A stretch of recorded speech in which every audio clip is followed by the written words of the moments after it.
of tension and cooperation, Afghanistan-Pakistan relations and perspective. Hold on, we're actually we're having okay. Go ahead.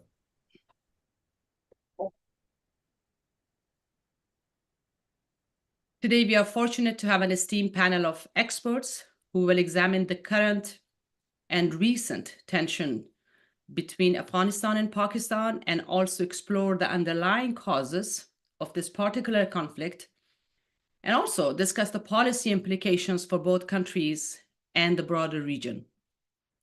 Well, to set the stage, I would like to provide a very brief background for our discussion, and then we will go to our panelists with their introductory remarks and then series of questions, and then we'll give the floor to our audience for their questions at the end. Since the Taliban takeover of Afghanistan in August 2021, the relationship between Afghanistan and Pakistan has experienced significant fluctuations. There have been moments of cooperation as well as periods of very high tension between the Taliban de facto authorities and the Pakistan establishment. Despite Pakistan's long-standing role as a key supporter of the Taliban in the past, it has still not formally recognized the Taliban government. So that's a recent update. Historically, tensions between Afghanistan and Pakistan have been persistent and deeply rooted. The relationship has been marked by unresolved issues such as the Durand Line and its recognition, militancy and terrorism, border disputes, border clashes, refugee crisis, access to Central Asian markets, and broader regional alignments, particularly those involving India. The most recent confrontation began on October 9th, when Pakistan carried out strikes in Kabul and Paktika provinces of Afghanistan, stating that the strikes targeted members of the Tehrik-e-Taliban in Pakistan, known as TTP, and they are responsible for attacks inside Pakistan, particularly the surge in attacks since the Taliban takeover in 2021. And this group, Tehrik-e-Taliban in Pakistan, is known to have very close ties with the Tehrik-e-Taliban in Afghanistan and the current Taliban de facto authorities. On October 11th, the Taliban de facto authorities retaliated by attacking Pakistani border posts. What followed were several days of cross-border gunfire and clashes, resulting in casualties on both sides, including civilians and military personnel. But I stop here by providing further details on this, and I would like to turn to our distinguished panelists who will delve deeper into the dynamics of this complex relationship and help us understand where Pakistan-Afghanistan relations stand today and where they are. I would like to begin with Dr. Aryan Sharifi. Dr. Sharifi is a scholar and practitioner of national security. He is a former lecturer and co-chair of the Master in Public Policy program at the Princeton University. He has written extensively on Afghanistan and assessed and examined its relationship with the regional countries, particularly from last 4 years of his closely looking at Afghanistan's regional landscape. Dr. Sharifi, I hand over to you. Please provide us an overview and analysis of the current crisis between the two countries, where they stand now, particularly if we can also delve into the underlying causes of this recent particular tension between the two countries. The floor is yours. Thank you, Dr. Sakhi. To you, to Lisa, Shahriar, who's watching. And it's a pleasure to be here with you for the opportunity. What is happening right now, the latest is that the third round of negotiations between the Afghan government, the current de facto authorities in Afghanistan, and the Pakistani government did not reach any agreement. And these negotiations were mediated by Qatar, co-mediated by Qatar and Turkey. What I'm hearing is now Saudi Arabia has stepped in, and a Saudi delegation last week apparently had a trip to Kabul, met with the Taliban authorities, and then moved to Islamabad and met with the Pakistani authorities. As to where they are now, I don't know, but I do know for a fact that no fourth round of negotiation between the two sides has begun yet. So basically, currently, the two sides are sort of in a stalemate, if you will. There were many issues raised by both sides, mostly from here are really tactical operational issues related to current affairs. But really not the underlying issues that stand between the two countries, because the relations between the two countries are deep, historical, and there are, of course, a number of major problems between the two countries that really need to be resolved. But let me get a little bit more into the underlying causes and provide a few remarks, a few recommendations, if you will, on some of the main issues that I see as the main problems between the two countries. I would like to also state that I've always been, as a person, as an individual, even when I served in the former Afghan government, I was one of the very few people on the Afghan government side who always advocated for rapprochement and for negotiation and for understanding and cooperation with Pakistan, as opposed to contest and fighting. The reason is that I see Afghanistan and Pakistan really tied at least by four major issues that cannot really be done with. You know, the two countries are tied by a geography that cannot be separated. Both countries are tied by ethnicity that really cannot be erased. They're tied by trade routes that cannot be replaced. And finally, really, they're tied by major security concerns that cannot be outsourced. So the Afghans and the Pakistanis cannot choose to coexist. History has already chosen for us to coexist. Now, it is really the choice between Afghanistan and Pakistan to coexist peacefully through cooperation or really through bloodshed and fighting. So my personal view is that both countries would really need to find ways to work things out and basically get into that peaceful coexistence as two neighbors. Now, from what I see, at least for the short term, I would like to separate my remarks or recommendations, if you will, on short-term issues and then on long-term issues, because there are, in fact, short-term and long-term issues. So first, short-term issues. The first thing that comes to mind in terms of the short-term issues is the stability or lack thereof of the border, including the Durand Line. Now, from what I'm hearing on the ground, even on the contested Durand Line, there was some agreement between the former government of Afghanistan and the Pakistani government as a sort of a de facto, if you will, or functional border. And that functional border, that understanding at least provided a guideline as to where the border posts of the Afghans were and the Pakistanis were. And that kind of existed without major problems during the 20 years of the Afghan Republic. What I'm hearing now is that there's quite a lot of shifts in that. Many posts on many points across both the accepted border and the Durand Line, the contested portion of that border, in some places, apparently the Pakistani side has advanced over into the Afghan side, even in the Durand Line, by 10 to 15 kilometers. And that's a major point of contest between the two sides. On other side, especially in the Balochistan side, it seems that the Afghan side has advanced 10 to 15 kilometers there. So there is even a contest on that understanding of the contested border, including the Durand Line. So the first thing to do is really for the both sides to turn this border into a functional border, if not accepting the Durand Line on the Afghan side as a permanent border, but there really needs to be an agreement on how to function and how to see that as we go into the short term.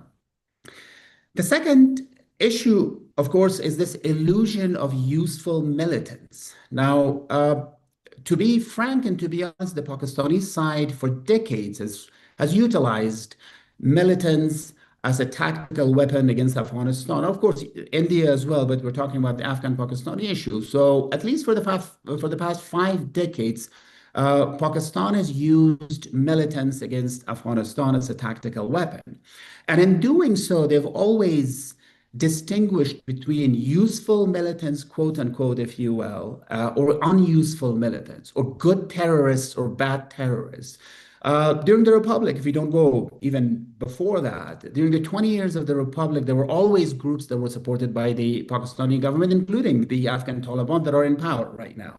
And then there were some groups that the Pakistani government did not like. And so there were bad terrorists and there were good terrorists. And this is really an illusion.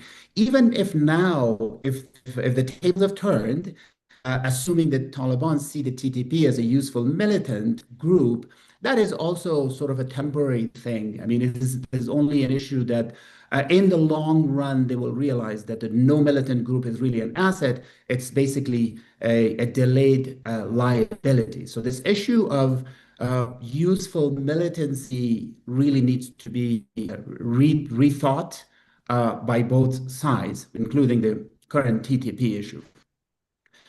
The third issue is de-weaponization of the trade route. Now, as you know, of course, on the Pakistani side, they have used it, they've blocked the trade routes constantly over the years, especially during reasons when Afghan fruit market is really on the rise, and when there's an export on the Afghan side, they block the transit route. Now the Taliban are doing exactly the same thing. About a week ago, apparently there was a major meeting in Kabul by Mullah Baradar, the deputy of the Taliban prime minister, who actually told. Apparently, all Afghan traders gave them a 3-month deadline to finish all business with Pakistan and basically shut down the border. Now, this is actually exactly weaponization of trade routes that are essential both for Afghanistan and for Pakistan. Because for Afghanistan, access to the sea, the most economically viable route to access the sea goes through Pakistan. And for Pakistan to connect to Central Asia, they cannot do it really without Afghanistan. So it's actually a mutually beneficial thing. And if you weaponize that, only the people on the both sides are going to get harmed. So de-weaponization of that in the short term, and when I'm talking about the short term, I'm basically thinking between maybe 12 to 18 months, so a year to a year and a half, things to do. And then finally, the fourth issue is depoliticization of the refugee issue. That has always been utilized as a political tool, as a strategic tool, basically by the Pakistani government to put pressure on the Afghan side, because we still have a large number of refugees in Pakistan. Now, refugees is really a humanitarian issue, and to politicize that is not only not helping the situation, but it's actually wrong. It's morally wrong, and that should not really be done. Those are the 4 points that come to my mind that are current issues of contest between the two sides, and I think they need to be worked out in the short term as we go into the next 12 to 18 months. Now, I also highlighted 4 major points for long term.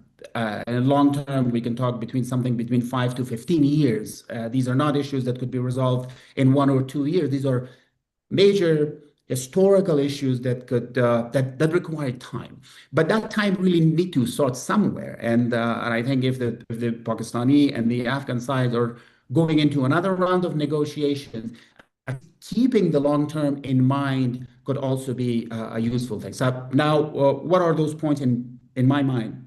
Dr. Asif, can we come back to these long-term issues that you are highlighting? Sure. Yes, I'll get back to you on that. And also I get back to you about the 2 concepts that you have raised. One is coexistence. Of course, the countries have shared, I mean, we are not really talking a lot in this panel about the peoples to peoples relationship, because there is another component to this, I mean, associated with these 2 countries. That is, there has been always people's movement. There has been always interaction between the people of both sides, businesses and trade and transit, everything. So that aspect is an important element, and I think requires a lot a whole another webinar to discuss upon. But that's an interesting issue that you have highlighted, the coexisting. They don't have a choice. We're going to get back to this point, and also useful militancy. Another area that you have highlighted, I think that's an interesting topic to also talk about, because some states in the region, particularly Pakistan, Afghanistan, we have seen often use this militancy for the state interest. So we hold on this, and I get back to you about these topics and also the longer term approach. Let's continue your perspective on the current crisis. Before that, I would like to introduce Ms. Lisa Curtis. Ms. Curtis is a senior fellow and director of the Indo-Pacific Security Program at the Center for a New American Security. She previously served as Deputy Assistant to the President and Senior Director for South and Central Asia at the National Security Council of the United States from 2017 to 2021. And she has been always been involved in Afghanistan, and particularly its connection with the South Asia overall. And from last 4 years, she has closely followed, assessed, and examined the situation, both through her writing and different initiatives that she conducted with two different programs. Lisa, to you, what is exactly your analysis of the current crisis, particularly looking at the relationship between the two states? I mean, I would say the Taliban de facto authorities and the Pakistan establishment, and if you just take us also a little bit to the causes of this conflict. I know Dr. Sharifi has already highlighted, but a little bit of the causes before we come to the solutions and way forward. That would be very helpful. Thank you so much, and the floor is yours. Thank you, Nilüfer, and thanks to the Andiana Foundation for inviting me here today. It's an honor to be here on the dais with Aryan Sharifi and Shahryar Khan, two strong experts on the topic. I will try to give sort of a U.S. perspective, even though this is really a regional issue that we're talking about. And I think it's important to remember the history. Pakistan has been facing problems from the Tehrik-i-Taliban Pakistan TTP for almost 20 years. In fact, the period from 2008 to 2014 was a particularly volatile and bloody period for Pakistan. And of course, it culminated in the attack on the Army Public School in Peshawar in December 2014, which killed over 130 students. And really, that was the point that galvanized the Pakistani authorities, the military, the government, to conduct a comprehensive crackdown on the TTP and finally reducing those attacks from the period 2015, I would say, until 2021, when the U.S. withdrew forces from Afghanistan. And, I think we have seen the TTP attacks sort of ticking back up since then. And in fact, some statistics say that the attacks have grown by 73% in just the last 4 years.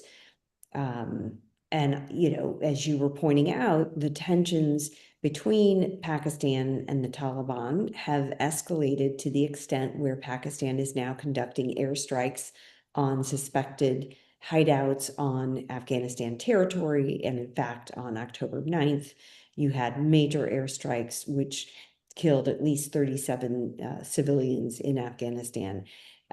So it's, to me, though, it's both frustrating and ironic to be having these discussions, because, U.S. officials told Pakistan till they were blue in their face that their support for the Taliban and other terrorist groups that attack India was going to backfire on them. And that's, in fact, what we are seeing.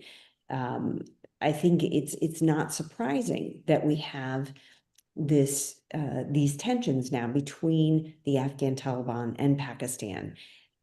The Taliban has never cut its ties to a host of terrorist groups, one of which is the TTP, but also Al-Qaeda, which of course, focuses its attacks on the United States.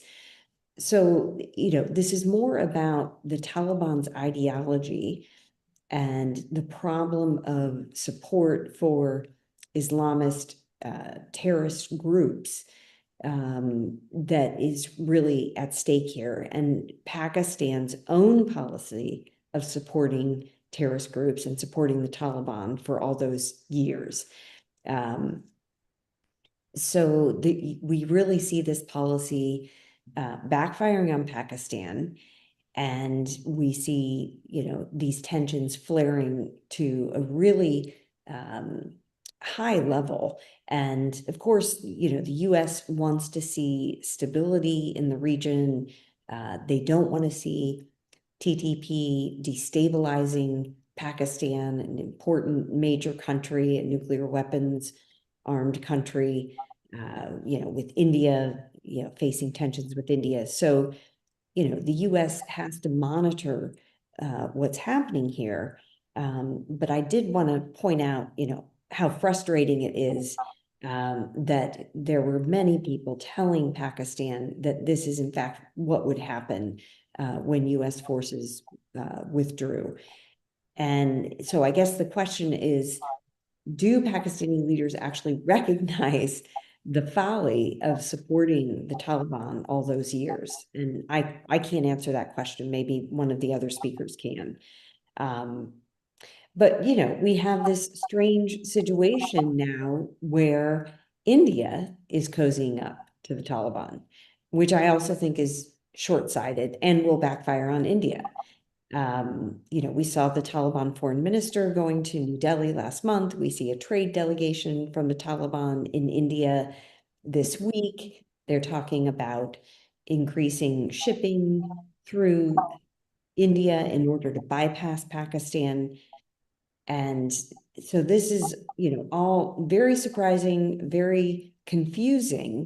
But I think that, India's policy of cozying up to the Taliban will actually mean that New Delhi and Washington will find themselves increasingly diverging when it comes to Afghanistan. I think particularly under the Trump administration. I think that there are still memories of all the US forces that were killed by the Taliban, by the Haqqani network. And so there's really no interest in cozying up with the Taliban like New Delhi is doing. So of course, New Delhi's strategy is driven by its animosity with Pakistan, its efforts to deny Pakistan strategic depth in Afghanistan. But again, I think it's going to come full circle.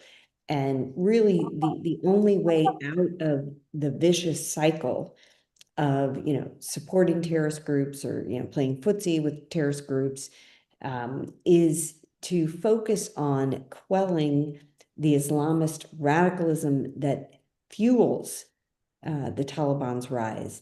Again, it's about the ideology and really trying to stop that. And that's when you get into the connection to how the Taliban treat women.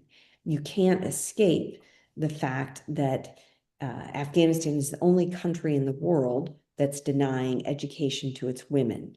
And that's directly related to fueling Islamist terrorist movements and terrorism in general.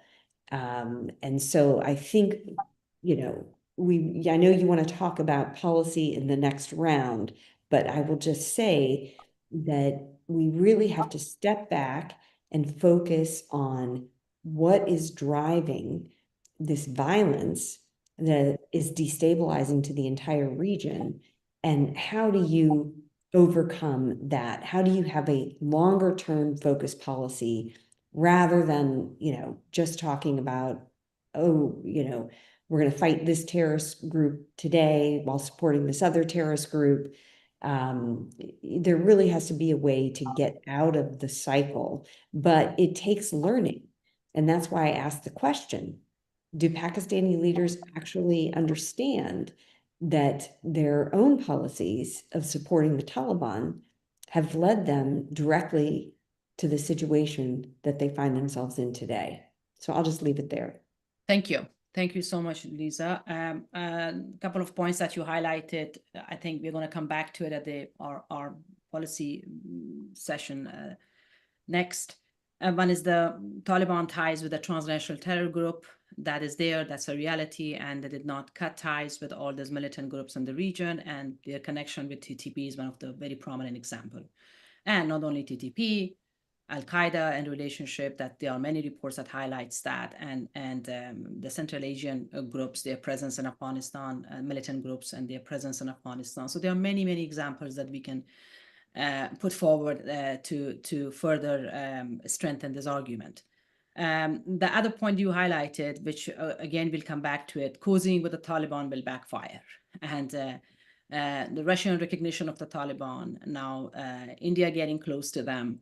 I think, yes, there is a case study already in front of us. I mean, when you support militant group, what will happen?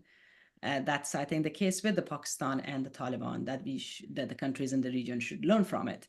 So we will come back to it as well. And then yeah, thank you so much, by the way, Lisa, for highlighting the women's crisis in Afghanistan. It's a very very important issue that that actually is getting out of the headlines now, which is hurting so much. It's close to heart, this issue, and under the Taliban, of course, the 50% of the population, they don't know where they are going, and there's nothing for them. They are deprived of the basic rights. So thank you for highlighting that. Next speaker, Mr. Shahriyar Khan. Mr. Khan is the co-founder and executive director of the National Dialogue Forum, an Islamabad-based progressive policy institute. Mr. Khan, what's your analysis of the current tension between the two countries? And particularly if you would take us a little bit to the explanation on the factors that have shaped Pakistan's stance towards the Taliban in Afghanistan. As we have seen in the past, there was a close relationship between the two. And what exactly has been the issues from last 4 years that brought them at this stage now that they are in direct armed conflict with each other? If you can take us there, please. So thank you so much, Dr. Nilofer, and thank you to the fellow speakers. To understand Pakistan's current posture towards the Taliban, we need to situate the ongoing crisis within a longer arc of mistrust, strategic miscalculations, and shifting regional power dynamics as well. Now, if you talk about the nature of the current Pakistan-Taliban tensions, I basically view it as this relationship has moved from more of a strategic patronage to a strategic divergence. And Pakistan expected a cooperative Taliban government in 2021 that would manage the Durand line, the whole issue regarding the border. It would restrain the TTP and provide Islamabad with some sort of influence vis-a-vis India, because Pakistan historically has viewed Afghanistan from an Indian lens. But instead, the Taliban began to assert, push back on border controls, and reject Pakistan's older concept of strategic cooperation, which a lot of analysts viewed as strategic depth. So the Taliban now view themselves as a victorious independent actor and not a dependent proxy, as they basically say it.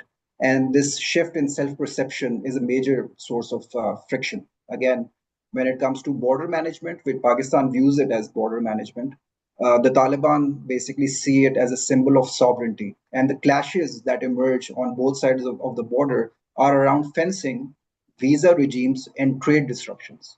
So Pakistan has basically drawn a red line when it comes to border management. Historically, it was more porous, and now Pakistan wants to basically make it more formal. And this is also one of the causes of the frustration between the Afghanistan government and Pakistan.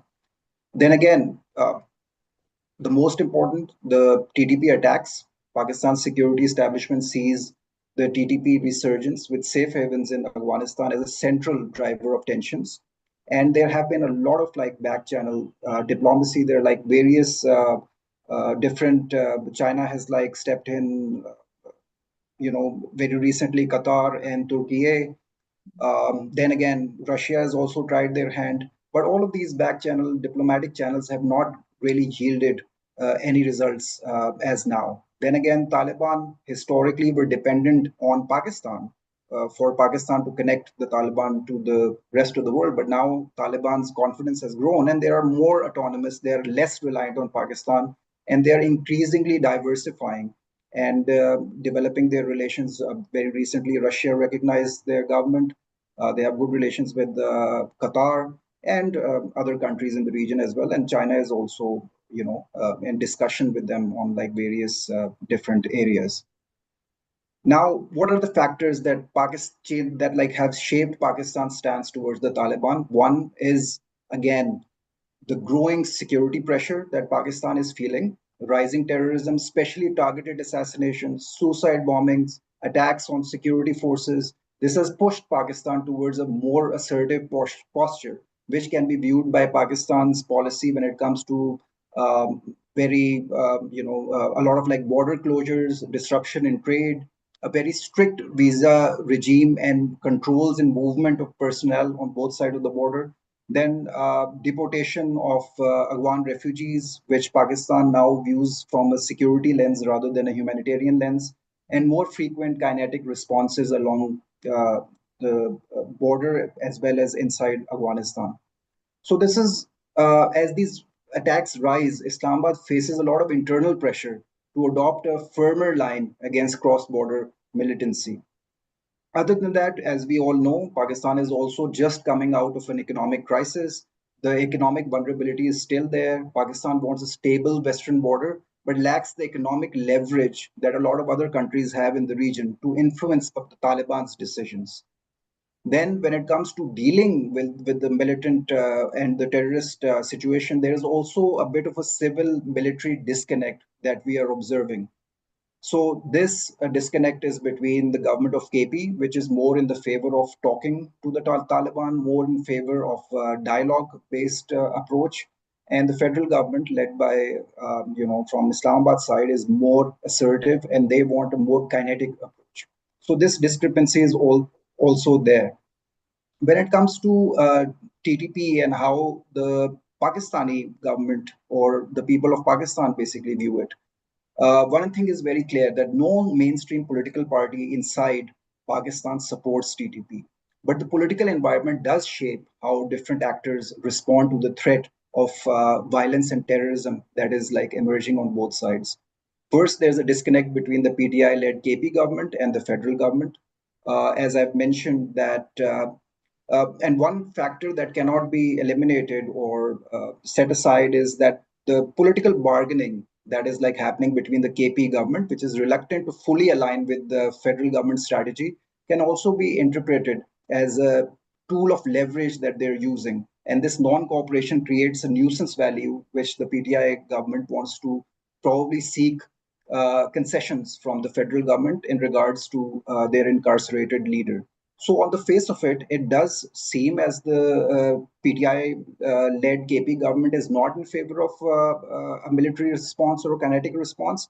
But at the end of the day, if the situation keeps on escalating, they would not hinder or try to stop Pakistan's security establishment to take more of a kinetic response to this issue. And while we talk about this and while we're like discussing the situation, Pakistan is actually on the brink of starting some sort of like kinetic retaliation in response to two recent very severe terrorist attacks which happened on the 10th and 11th of November while the negotiations were taking place in Istanbul. One was an attack again on a cadet college in Wana, South Waziristan, which was thwarted by the Pakistan military, and it was same in nature as Miss Lisa has pointed out. But fortunately, none of the students were hurt in this whole process. And then another suicide bombing in the heart of Islamabad in the Islamabad High Court. And very recently, Pakistan has traced that suicide bomber again to Afghanistan. So this tension is rising Turkey, even Saudis and a lot of Pakistan's, even Iran has like stepped in, and they want to establish some sort of like back channel between Pakistan and Afghanistan. We can talk about that in more detail. When it comes to religious networks in Pakistan, some religious or sectarian networks remain sympathetic at an ideological level with the Afghan Taliban, but not organizationally. So these pockets of social acceptance enable the TTP to, disseminate their messaging to penetrate local communities, and they want to establish their foothold into former FATA, KP, start some sort of like radicalization process and gain more ground into Pakistan. Then again, this like TTP group on both sides of the borders relies on internal networks of extortion, smuggling, drug peddling, kidnapping, which provides it with financial stability and independent of local political structure. So this is how they're like operating on both sides of the border. So Pakistan wants to make the border more hard, and the Taliban resist it. And as our respected members have also stated, that they have also kind of like closed the border and asked the traders to basically diversify, which I personally believe will not be very easy. Now, if you look at the hardcore response of Pakistan and the way it views the Taliban government, Pakistan's MOFA statement that came out on the 12th of October is very telling. In that statement, this statement like came out after the foreign minister of the Afghan interim regime went to India. And after that, MOFA basically issued a formal statement on the 12th of October. And this was in response to the Afghan accusation that aimed to underscore, Islamabad, the regime. And this was Kabul's handling of cross-border tensions, and particularly by the in response to TTP. But this statement marked a notable shift in the rhetoric, moving away from the earlier de facto engagement towards a more overt criticism of the Taliban's legitimacy. So Pakistan was not using the term Afghan de facto government or the interim government, but they labeled the Taliban as a regime, and they also called it non-representative. And they also called Taliban regime that cannot absolve itself from its responsibilities. So this was like a very, a different take on the way Pakistan now views the Afghan Taliban. And it also basically said that the Afghan government is not inclusive. It does not represent the people of Afghanistan. And they basically linked it to the Doha agreement, which clearly stated that the government that would be formalized in Afghanistan would be inclusive and will take into account all different backgrounds. Thank you. So Thank you. this is how Pakistan's stance is changing. So we can discuss this further. Yeah. Thanks. For sure. I'll get back to you, especially in the point of the Pakistani stand, which is a huge shift, of course, calling they used to call it the government, and now it's a regime. So there's a huge shift in the rhetoric and also in the narratives that they are creating.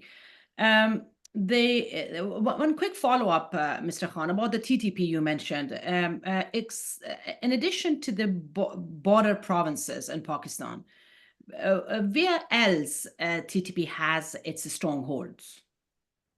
So basically, this goes back to the negotiation that was happening between the Pakistani state at the time of Imran Khan and the security establishment at that time.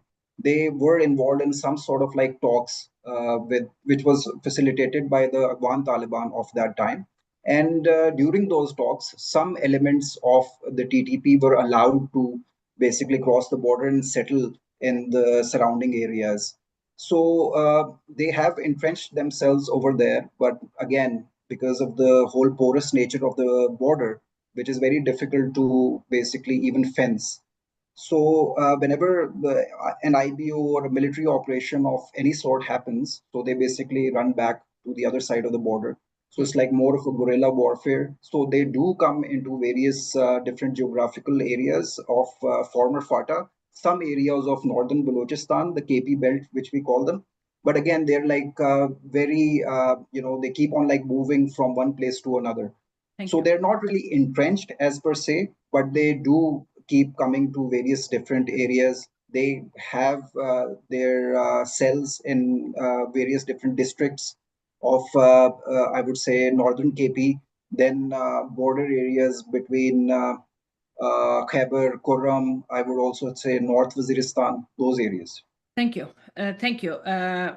Getting back to Dr. Sharifi, I mean, if you can continue, please, with your long-term issues that you started at the beginning, and then also if you can give us some a regional aspect of this crisis.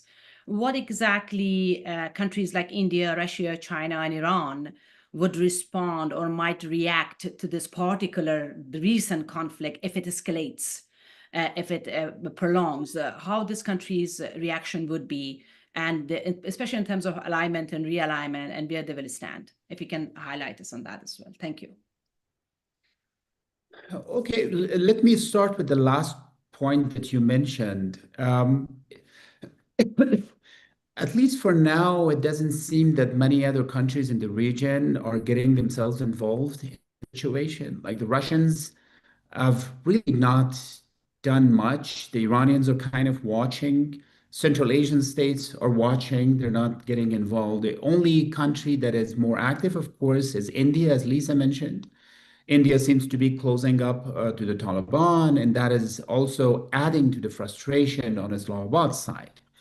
Apart from that, I don't see any of the countries really doing anything, but it needs to be seen if the tensions escalate and if it, really turns into a prolonged skirmishes or even, an all-out war between the two states.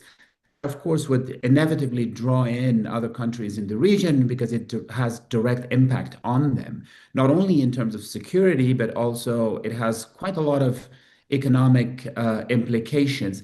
Even now, I mean, the main route from Central Asia to Pakistan, in fact, to the Indian subcontinent, goes through Afghanistan. And this closing of the border between Afghanistan and Pakistan it actually means millions of dollars per day, not only for Afghanistan and Pakistan, but also for the Central Asian states. So if the situation continues, I have no doubt that some of these regional players will get in. China perhaps might have something to say, but thus far, I have not seen really anything on their side.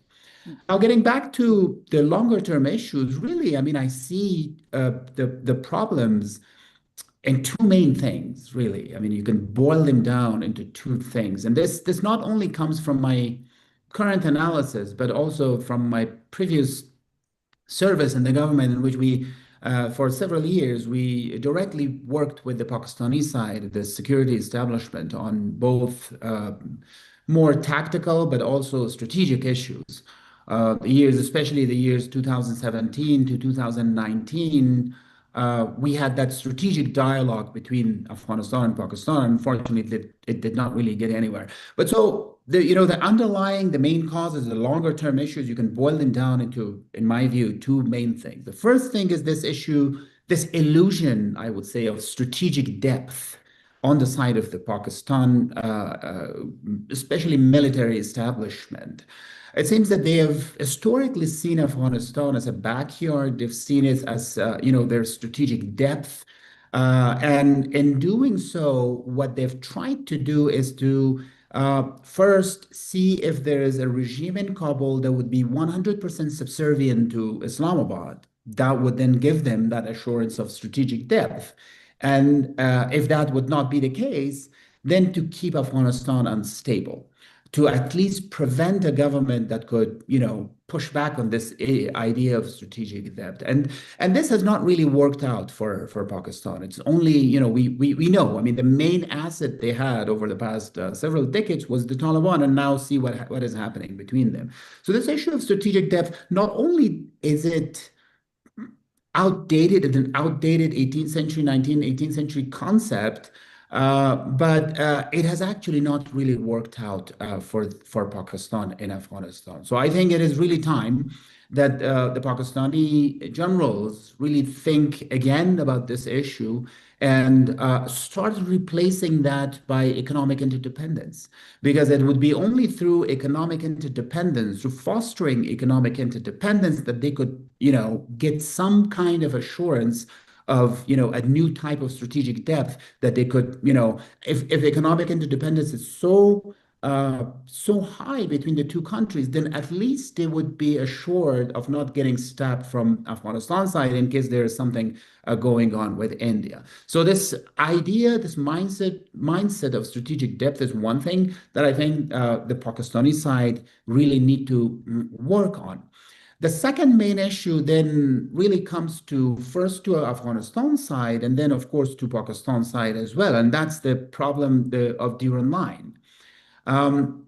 Now, as you all know, the Durand Line issue is a very emotional thing for Afghanistan, for most Afghans. I mean, no Afghan government, including the Taliban, has ever really even hinted about recognizing the Durand Line. It's a very emotional thing, and politically, it is really risky for any Afghan leader that would start moving towards working something out on this open wound that is really creating the basis of conflict, one of the bases of conflicts between the two countries. But I think at some point, it's my, again, personal view, and I've always advocated for this, that, on the Afghan side, we really need to come to a point where we say, okay, enough is enough. The Durand Line is not only, I mean, it's not a single issue in the world. I mean, you could hardly find any region in the world where they don't have their own Durand Lines.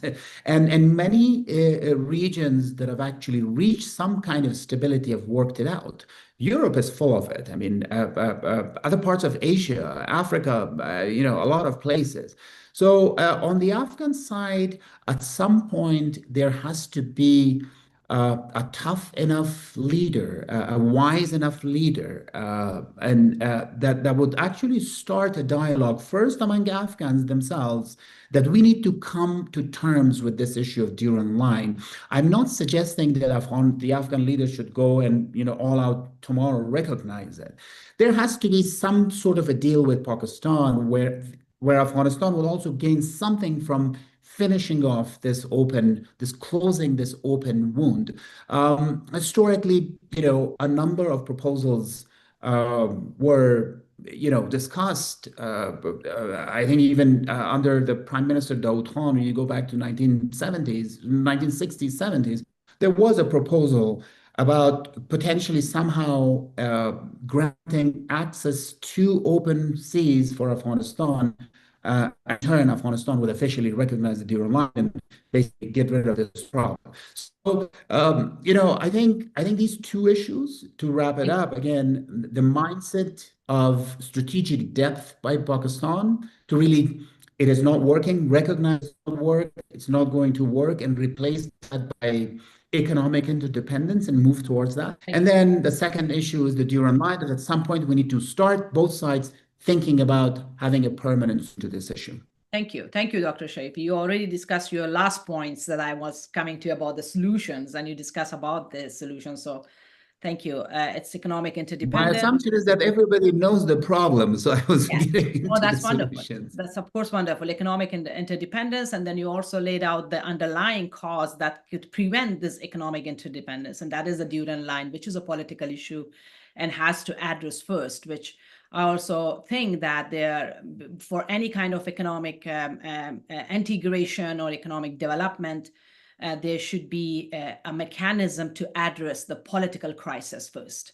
If there are political issues there, if the political issues exist, then I don't think that there would be any way to promote economic development and integration. So you highlighted articulately, you focused on that there is a big elephant in the room, and first it has to be addressed before moving to the next step. Thank you for that. Yes, Ms. Curtis, if you could please take us to the policy discussion now, particularly what in relation to this particular tension and crisis, the recent one. What it means from a policy perspective to in the region, and then if you can take us also to the U.S. if the tension escalates, do you think U.S. will intervene at some point, either through a strategic lens or directly, or you think no, U.S. will stay away? If we're talking about the escalation of this particular, and if it prolongs for a long time. Yes, please, the floor is yours. Great, thank you. Yeah, when you're talking about the region and what's happening, I have a few questions, which are, how much is this changing stance of both Pakistan and India toward the Taliban? How deep are those changes? Are these just surface level? Are they really, sincerely shifting the ship and really changing their policies? And I'm a bit skeptical about this. We heard from Shahryar Khan about the Ministry of Foreign Affairs statement on October 12th, which talked about a regime, not a government in Afghanistan when referring to the Taliban. And I agree, this is different. But again, how deep is this change? Is it merely words? Or will Pakistan actually use some of its leverage, some of its foreign policy tools to start working with other countries, namely the United States, in pushing for some kind of more inclusive, more sustainable political process in Afghanistan? I'm still a bit skeptical. I think the support for the Taliban runs very deep through Pakistan's military and intelligence services. So I would imagine there's probably still a debate about what position they would take toward the Taliban. I also wonder what the assessment is, whether the former Islamic Republic government in Afghanistan did a better job of clamping down on TTP bases inside Afghanistan than the Taliban. Was it pretty much the same between both of the regimes? These are the kinds of things that I wonder what Pakistan is thinking within the military and intelligence services. And then the same side on India. How deep are these changes, this rapprochement toward the Taliban? Would a Hindu nationalist government really be able to work hand in glove with a radical Islamist regime such as the Taliban? I have many questions about how deep some of these shifting allegiances and alliances are within the region. But when it comes to the United States role, really, the U.S. wants to see stability. They want to see the terrorist problem managed inside the region, and they don't want to see war, particularly between India and Pakistan, the kind of conflict that we saw in May. So those are going to be the things that really drive U.S. policy. They're going to support Pakistan. They want to see Pakistan, prevail against the TTP. So you probably will see increased CT support for Pakistan and trying to work together on the TTP challenge as well as ISIS-K. And with regard to the Taliban, I hope and I would like to see a continuation of U.S. policy to not recognize the Taliban, to not unfreeze any of the Afghan assets in Switzerland, not lifting of the sanctions on Taliban leaders, and continuing to press for improvement to human rights, women's rights issues. So in terms of the policy toward the Taliban, I don't see much change in that. But I do see that the current situation would probably allow for enhancing U.S.-Pakistan cooperation, counterterrorism cooperation in particular. And then, like I said, with regard to India, I think that India's, cozying up to the Taliban, that will cause the U.S. and India to diverge increasingly when it comes to Afghanistan or Afghanistan-Pakistan relations. So there's already a shifting in the U.S. relationship with India. and with Pakistan under the Trump administration that frankly nobody really expected and really comes as a result of the India-Pakistan conflict in May. So I think, there are still a lot of questions out there. I don't see any major movements in US policy right now, probably just monitoring the situation. But of course, if it looks like we're going to, conflict or, there is a strong escalation in the attacks between on Pakistan from the TTP and then a large-scale Pakistani response on Afghan territory, I think the US would look more toward countries in the region like Qatar and Pakistan. I don't think the US would get directly involved. I think they would look toward other countries in the region to help with that. And then, the only other issue that would bring the US into direct engagement in the region would be an India-Pakistan conflict, like we saw in May. Certainly when, two nuclear-armed nations start, shooting missiles and drones at each other, the US is going to get involved and care about the situation. Thank you. There is a follow-up question in our chat box on this, but I'll get back to it last. Mr. Khan, last question with you. There has been recent talks between the Taliban de facto authorities and Pakistan establishment and Qatar and Turkey.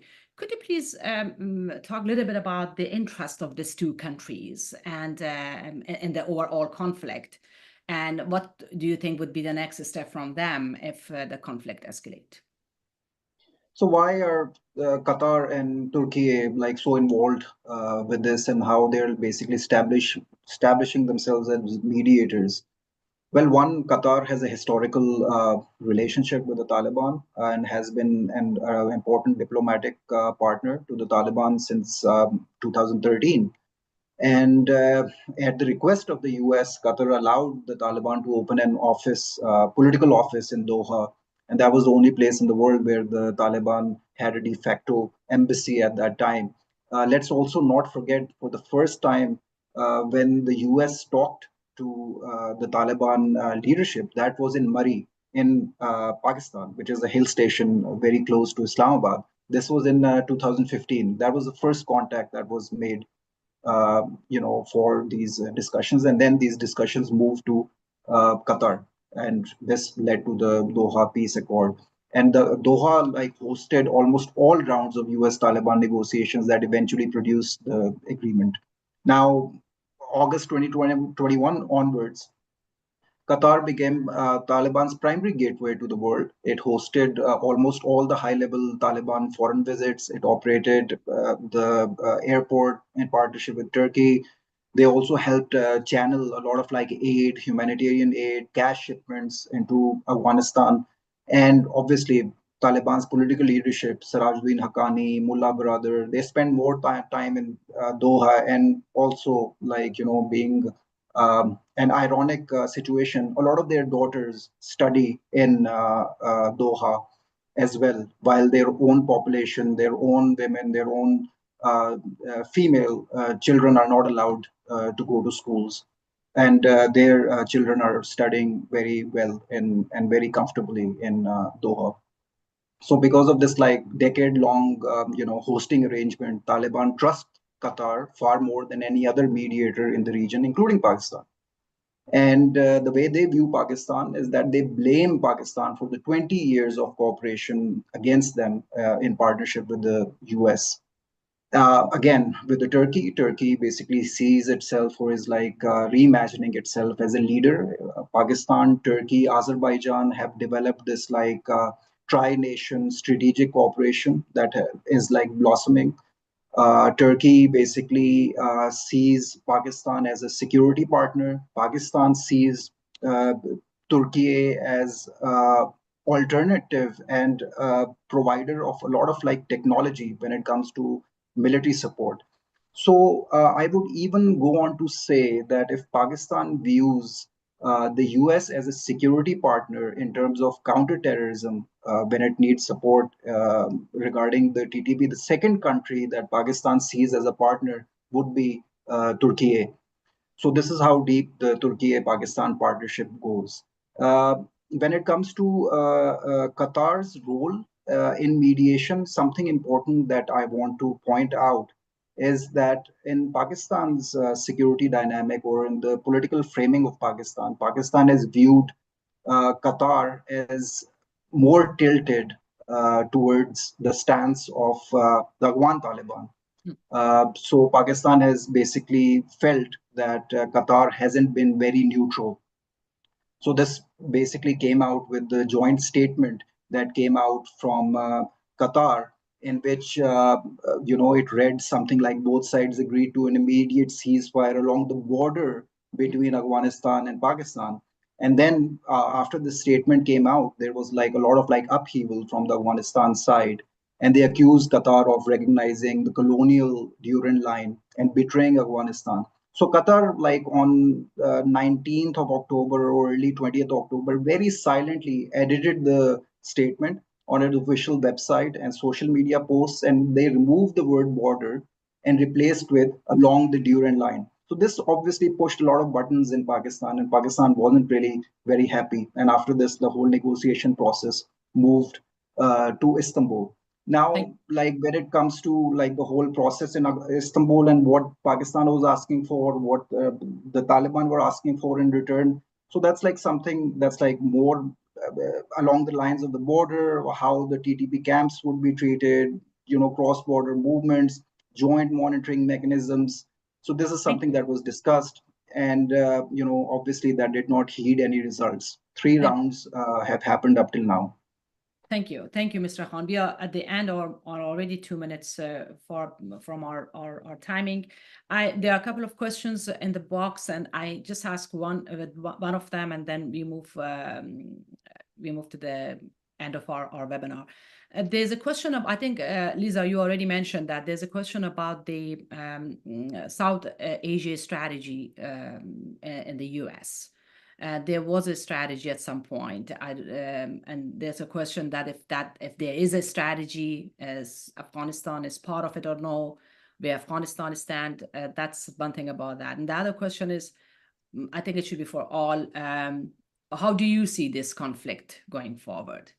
The recent, particularly the recent tension. It means the armed conflict between the two countries, but the ceasefire or not ceasefire. Where do you see it's going in the near future? So I'll give the floor to all of you, whoever wants to start, and then with those comments and remarks, we will end the panel.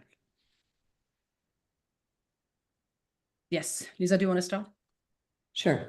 Yeah, so I can't see the question, but the way you described it, the South Asia strategy, I'm wondering if the question is about the South Asia strategy from 2017 during the first Trump administration, which of course has been overtaken by events now, several years now, because that was a strategy when the US had forces in Afghanistan and was about, how the US should manage Afghanistan when it had US forces there, which of course is no longer the case. So I don't think that this second Trump administration really has any kind of South Asia strategy per se. We have heard that they may be thinking about and more of a strategy toward Afghanistan, but we have not seen that taken shape yet. We have seen, tougher policies toward the Taliban, I would say, than we saw during the Biden administration. We've seen a real focus on trying to get US hostages being held by the Taliban released, and the Trump administration has been pretty successful in that regard, except for, I think there are 1 or 2 more Americans that are still being held in Afghanistan by the Taliban. So I think the most important thing when you're talking about South Asia's strategy is, of course, the relationship with India, which is important for countering China's global influence and making sure that India has the capabilities and the strength to be able to stand up to Chinese coercion and threats, et cetera.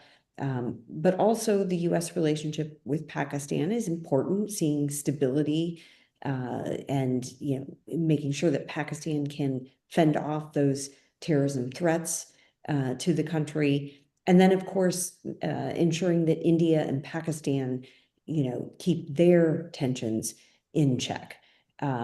So I think if that was the question, I hope I provided an answer. Yeah, thank you. Thank you very much. And the last one, what are your views about the current conflict? Dr. Sharifi and Mr. Khan, if you please reflect on this briefly, and then we will end. We are already 5 minutes away. Okay, I mean, my take is that sporadic skirmishes will continue. It'll be intermittent. Sometimes you get moments of calm, and then you get moments of tension, as long as those underlying causes are not addressed. And I don't see the situation really ready for addressing any of those underlying causes. One of the main reasons is, well, first of all, in Afghanistan, there has to be a law-based, a legal-based, legitimate state that could represent, all Afghans, and that is lacking right now. And so until such time that there is a broad-based government in Afghanistan, until such time that on the Pakistani side, there is a realization that the old policy of strategic depth and of distinguishing between good terrorists and bad terrorists, I mean, as Lisa mentioned, that is also a question in my mind. I don't know if the Pakistani generals have actually come to that realization. Until those things happen, I don't see any particular resolve. And so my take is that, sporadic skirmishes will continue, but I don't really see a full-fledged war between the two sides, at least in the near future. Thank you. Thank you very much. Mr. Khan, please. So 2 points that I would want to make. One, the whole discussion on the strategic depth, that is like a concept from the 90s, and Pakistan has moved far beyond that. I've worked on 2 security policies in Pakistan, the National Internal Security Policy, and and that obviously was for the first time Pakistan pivoted away from geopolitics to geoeconomics. Since then, even after 2021, Pakistan has consistently discussed economic integration and bringing on the Central Asian republics on board, trying to invest in Pakistan, getting China to invest in Pakistan. There are discussions on power, gas pipelines, power structures, then also the Trans-Afghan railway starting from Uzbekistan. Pakistan was like lobbying to get funding to get that project funded. So all of these economic integration projects, they were between, dependent on the security situation, the stability in Afghanistan. Now, Pakistan losing at least like 5 to 10 soldiers every day, security cannot be compromised just because of economic compulsions. So the way I basically see things, that this whole stalemate will continue. The one Taliban would not cater to Pakistan's legitimate security needs. And as if an unfortunate incident happens in which there's like a substantial loss on Pakistan's side, I see Pakistan again going over the border and conducting some sort of like strikes that Pakistan has discussed, and Pakistan has also communicated to the rest of their partners. Again, I also don't see boots on ground. That situation, I think we're far away from it. But any sort of like skirmish across the border in which Pakistan uses technology, it could be drones, it could be fighter jets. That is possibility is very there. It's very visible. When it comes to Madam Lisa Curtis's comment, I can tell you with a surety that it's very true that for many years, US officials have warned Pakistan that supporting certain militant actors in Afghanistan would create a long-term security blowback. And Pakistan is indeed dealing with the consequences of inconsistent militancy policies. But today, the situation is very, very different on the ground. Then again, every major actor, the Pakistan, the US, NATO states, regional powers, they've made mistakes in Afghanistan for over the last 40 years. And now we have to move beyond it to and resolve the current crisis. Today's situation is not history. It's real and immediate threat posed by TTP, ISK, Al-Qaeda, and other groups exploiting the vacuum inside Afghanistan. And this requires cooperation and we have to move beyond blames. Thank you. Thank you. you very much. And thank you so much for staying 10 minutes longer. I would like to thank our panelists for the insightful comments and a wonderful analysis of this complex relationship between Pakistan and Afghanistan, and for giving us a very detailed snapshot of this current situation. I'm also grateful for the Andiana Foundation team for making this webinar possible, and to all of our audience who stayed with us during this time of the webinar. Well, thank you so much, everyone. Have a wonderful day, and hope to see you all in our next program, which is, again, the follow-up of Afghanistan in the region. Thank you, and have a wonderful day. Bye.